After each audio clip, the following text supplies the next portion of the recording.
আসসালামু আলাইকুম সুপ্রিয় চাকরি প্রার্থী ভাই ও বোনেরা আমাদের চ্যানেলে আপনাদের আবারও স্বাগতম।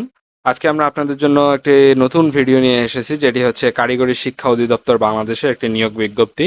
এখানে আমরা দেখতেছি যে টোটাল এখানে পদ রয়েছে কিন্তু 251টি এবং 20টি পদে এখানে নিয়োগ দেওয়া হবে। তাই কোন পদে কতজন এবং শিক্ষাগত যোগ্যতা হিসেবে কি চাওয়া হচ্ছে এটি দেখতে আমাদের সাথে ভিডিওটিতে শেষ পর্যন্ত যুক্ত থাকুন। তো এখানে আমরা প্রথমেই যে পদটি দেখছি এটা হচ্ছে ফার্মাসিস্ট, যার বেতন হচ্ছে 12,000 টাকা থেকে 30,230 টাকা পর্যন্ত।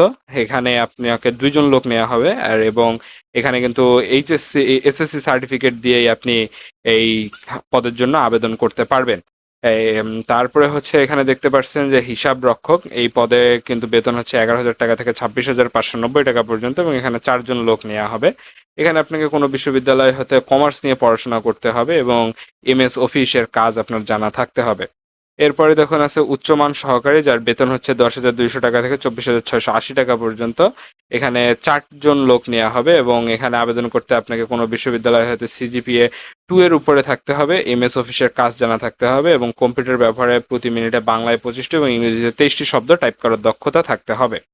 এরপরে হচ্ছে ইউডিএ কাম ডাটা প্রসেসর, অর্থাৎ এখানে আপনাকে ডাটা অ্যানালাইস ডাটা এন্ট্রি করতে হবে, এরকম কাজগুলো আপনাকে দেওয়া হবে। এর বেতন হবে 10,200 টাকা থেকে 24,680 টাকা পর্যন্ত। এখানেও আপনাকে কোনো বিশ্ববিদ্যালয়তে সিজিপিএ 2 নিয়ে পাশ করতে হবে, এমএস অফিসের কাজ জানা থাকতে হবে এবং বাংলায় 25টি ইংরেজিতে 23টি শব্দ টাইপ করার সক্ষমতা থাকতে হবে। পরবর্তী পদ হিসাব রক্ষক, যেখানে বেতন হচ্ছে 10,200 টাকা থেকে 24,680 টাকা পর্যন্ত। এখানে বলা হচ্ছে যে শিক্ষাগত যোগ্যতা হিসেবে আপনাকে কোনো বিশ্ববিদ্যালয় হতে সিজিপিএ 2 নিয়ে পাশ করতে হবে এবং এমএস অফিসের কাজ জানা থাকতে হবে। তারপরে দেখুন কোষাধ্যক্ষের বেতন হচ্ছে 10,200 টাকা থেকে 24,680 টাকা পর্যন্ত।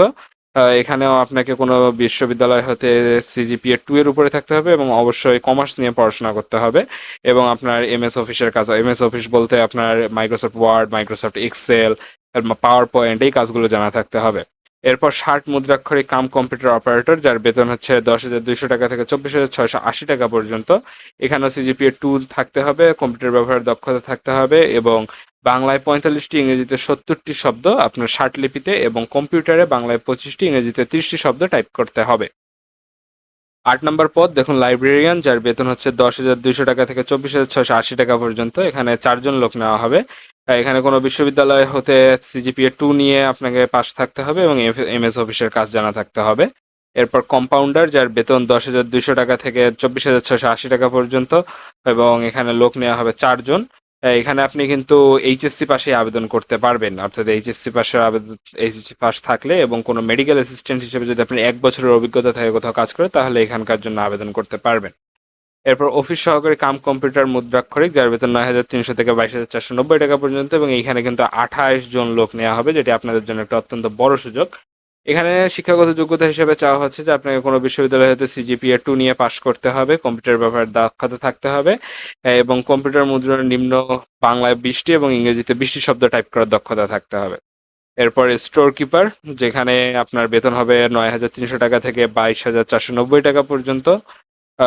তারপরে ডাটা প্রসেসর, এখানেও বেতন হচ্ছে 9,300 থেকে 22,490 টাকা পর্যন্ত। এখানে কিন্তু লোক সংখ্যা 29 জন নেওয়া হবে এবং এটি সব একটি বড় সুযোগ হয়ে দাঁড়াবে, কারণ এখানে কিন্তু এইচএসসি পাশেই আপনি আবেদন করতে পারবেন। কম্পিউটার ব্যবহারের দক্ষতা এবং বাংলায় 20টি ইংরেজিতে 20টি শব্দ টাইপ করতে পারলে এখানে আবেদন করতে পারবেন। যেহেতু এইচএসসি পাশে নেওয়া হচ্ছে, 29টি পদ রয়েছে, এটি আপনাদের জন্য অত্যন্ত বড় একটি সুযোগ হতে পারে। এরপর এলডি কাম কম্পিউটার প্রসেসর, যেখানে হচ্ছে 9,300 থেকে 22,490 টাকা পর্যন্ত বেতন এবং এখানে 3 জন লোক নেওয়া হবে। এখানেও কিন্তু আপনি এইচএসসি পাশে আবেদন করতে পারবেন এবং বাদবাকি যোগ্যতা গত পত্রের মতোই। এরপরে হিসাব সহকারী, একই বেতন, এখানে 9 জন লোক নেওয়া হচ্ছে এবং কোনো স্বীকৃত বোর্ড হতে ব্যবসা শিক্ষায় আপনার জিপিএ 2 নিয়ে পাশ করতে হবে, অর্থাৎ আপনার এইচএসসি বা এইচএসসি কমার্স নিয়ে পড়তে হবে এবং জিপিএ 5 এর মধ্যে আপনার 2 এর উপরে থাকতে হবে এবং কম্পিউটারের মধ্যে এমএস অফিসের কাজ করার দক্ষতা থাকতে হবে। এর পরবর্তী পদ আমরা যেটা দেখতে পাচ্ছি এলডিএম ক্যাম ক্যাশিয়ার, যার বেতন 9,300 টাকা থেকে 22,490 টাকা পর্যন্ত এবং এখানেও প্রমোশনের সুযোগ রয়েছে। শিক্ষাগত যোগ্যতা আগেরটির মতো একই রয়েছে। এরপরে এলডিএ কাম টাইপিস্ট, যার বেতনও একই থাকতেছে এবং শিক্ষাগত যোগ্যতা হিসেবে আপনার এসএসসি বা এইচএসসি জিপিএ 2 নিয়ে পাশ করতে হবে এবং বাকি যোগ্যতা কম্পিউটার ব্যবহারের। এরপর সহকারী লাইব্রেরিয়ান কাম, যার বেতন হচ্ছে 9,300 টাকা থেকে 22,490 টাকা পর্যন্ত। এখানে 11টি পদ রয়েছে এবং এখানে শিক্ষাগত যোগ্যতা কেবল চাওয়া হচ্ছে বিজ্ঞানের সার্টিফিকেট কোর্সে উত্তীর্ণ হতে হবে কোনো বিশ্ববিদ্যালয় হতে। ডিগ্রি সহ গ্রন্থাগার বিজ্ঞানের সার্টিফিকেটে আপনাকে উত্তীর্ণ হতে হবে। তারপরে ক্যাশ সরকার পরবর্তী পদ, যার বেতন হচ্ছে 8,800 টাকা থেকে 21,310 টাকা পর্যন্ত। এখানে 2 জন লোক নেওয়া হবে এবং আপনি এই এসএসসি পাশে এখানে আবেদন করতে পারবেন যদি এর পাশাপাশি আপনার এমএস অফিস ব্যবহারের দক্ষতা থাকে। এরপর হচ্ছে স্কিলড ম্যান, যার বেতন হচ্ছে 8,500 টাকা থেকে 20,570 টাকা পর্যন্ত। এখানে আপনাকে শিক্ষাগত যোগ্যতা হিসেবে যেগুলো চাওয়া হচ্ছে সেটা হচ্ছে গ্লাস সিরামিক ট্রেড মাধ্যমিক স্কুল সার্টিফিকেট, অর্থাৎ ভোকেশনাল থেকে আপনার মাধ্যমিক সার্টিফিকেট থাকতে হবে, অথবা মাধ্যমিক সার্টিফিকেট পরীক্ষায় গ্লাস সিরামিক ট্রেডে আপনাকে উত্তীর্ণ থাকতে হবে, অর্থাৎ ভোকেশনাল থেকে যে পড়াশোনাটা করবেন। এরপরে আপনার 6 মাস বা 360 ঘন্টা মেয়াদি একটি কোর্স করা থাকতে হবে। এই ভোকেশনালের মধ্যে এই কোর্সগুলো করানো হয়, সেখানে আপনার একটি কোর্স করা থাকতে হবে, তাহলে আপনি এখানে আবেদন করতে পারবেন। এরপর অফিস সহায়ক, যেটা হচ্ছে 8,250 টাকা থেকে 20,010 টাকা পর্যন্ত বেতন এবং এই পদে কিন্তু দেখুন 128 জন লোক নেওয়া হবে। এটি হচ্ছে সবচেয়ে বড় ও যেখানে সবচেয়ে বেশি লোক নেওয়া হচ্ছে। এবং এখানে কিন্তু শিক্ষাগত যোগ্যতা হিসেবে কেবল এএসএসসি পাশের সার্টিফিকেট চাওয়া হচ্ছে, আর কোনো রিকোয়ারমেন্ট দেওয়া হয়নি।